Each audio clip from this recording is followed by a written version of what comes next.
If you think the dog looks a bit silly, remember the driver is going at 40 miles an hour and turned around to take that picture. Then some dogs don't like to just, you know, they like to do it stealth. The stealth head out the window. This next one I like. I like the feeling, but I don't want to mess my hair. Just a little bit. The best effect, obviously, you need long ears. Long ears is a nice effect. Now, so far, we've only featured dogs facing forwards. Oh. What happens if you turn your heads sideways? That's nasty.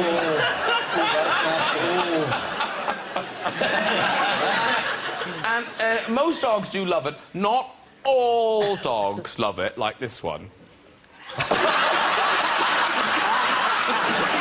He's being held up as well from the side. What are you doing? I'm going to die! And finally, if you are ever feeling depressed, just find this picture on the web. This is just a dog just so happy in the back of a car. Look at that. Well done, all the dogs in cars. Very good.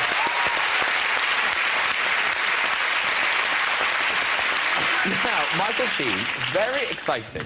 Since we last saw you on the show, much excitement, hoopla, hurrah, you've got your OBE from the Queen. I have. Yeah. Thank you very much.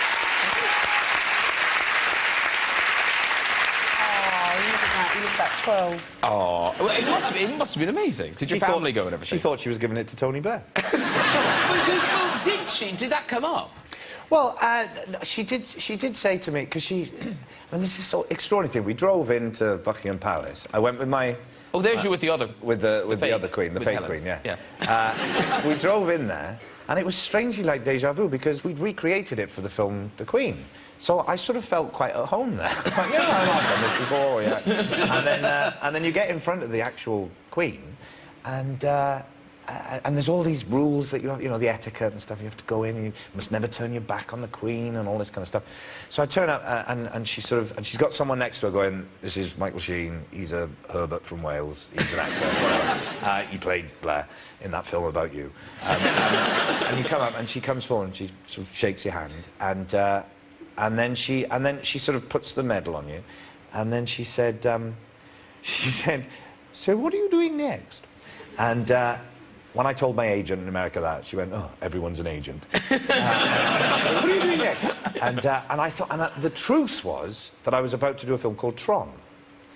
But I thought that probably wouldn't go down well with the Queen. She might not get that, and I've only got a short amount of time to talk to her. So I said, I'm doing another film about ex-Prime Minister Blair, and this one's about his relationship with President Bill Clinton.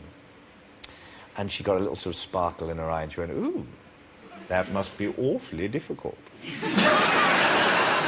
And then she shakes your hand again, and because she must meet so many people, obviously, and all the time, and presumably a lot of people get a bit rabbit in the headlights with her.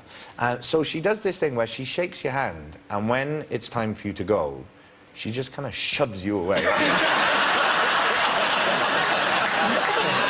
And I come from Port Albert, which is quite rough, and I was like, whoa! Backing off. Because there's been quite a lot of royal encounters on the couch. Because, Kate, you met Prince Philip.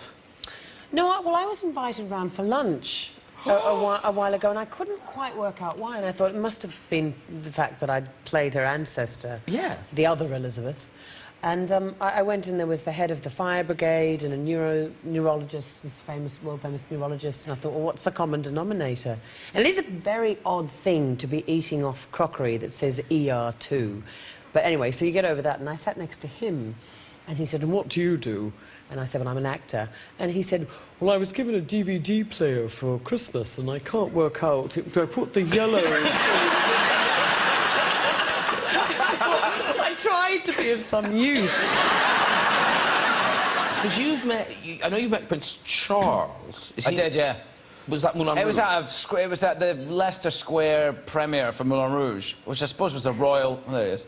But I was standing next to Nicole Kidman, And he came up. Now, bear in mind, I've been acting in Britain for some time at this point, maybe 10 years or something. And it's the premiere for the film that I'm in with Nicole. And he said, what do you do in the film? I think he thought I was the writer or something. I said, well, I play her boyfriend. And then he was gone. Now, listen, Michael Sheen, you've had the most incredible time, and I'm sure a lot of people know what you have been up to, but if they don't, just explain the concept behind your new film, The Gospel of Us.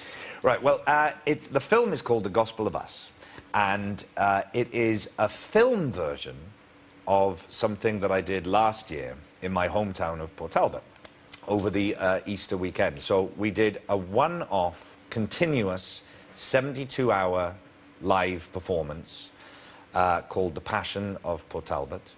And it took place all over the streets and down at the beach and on the mountain and in people's houses and in the alleyways and in the working men's clubs and everywhere over 3 days.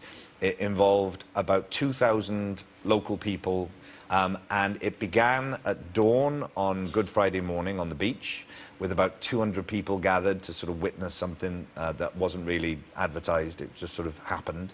And by the Sunday night, there were 15,000 people standing around a roundabout watching me get crucified down in front of the beach. And so this film is not a documentary. There were documentaries made, but this film is an actual sort of feature film based on what happened that a director called Dave McKean has made.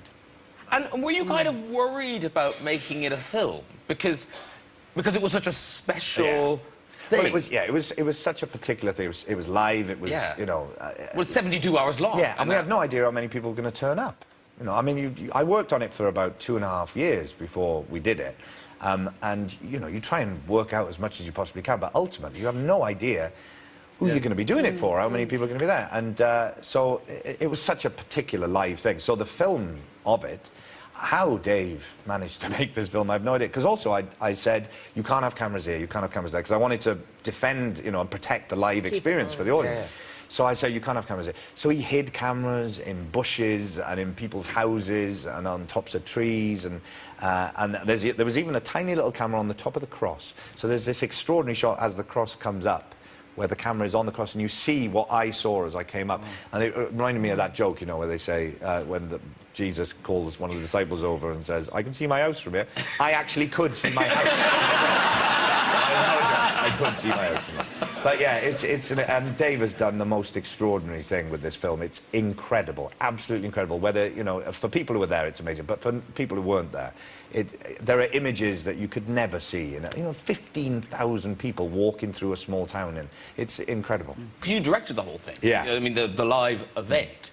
But that sounds like kind of like a trained person should, you know, like, how do you prepare Someone who knows what they're doing. Well, you know what I mean? Because that's like crowd control. That's just like that. Well, and that's the other thing, that, you know, there was a point at which where I got arrested in the scene, and we were outside the car park of the Seaside Social Club, which is where we had our version of The Last Supper, and the Manic Street Preachers played, you know, in front of 200 people on the stage of the Working Men's Club locally, and Paul Potts sang and all this kind of stuff. And then we came outside, and I got arrested by the local police, who were all local community performers, you know.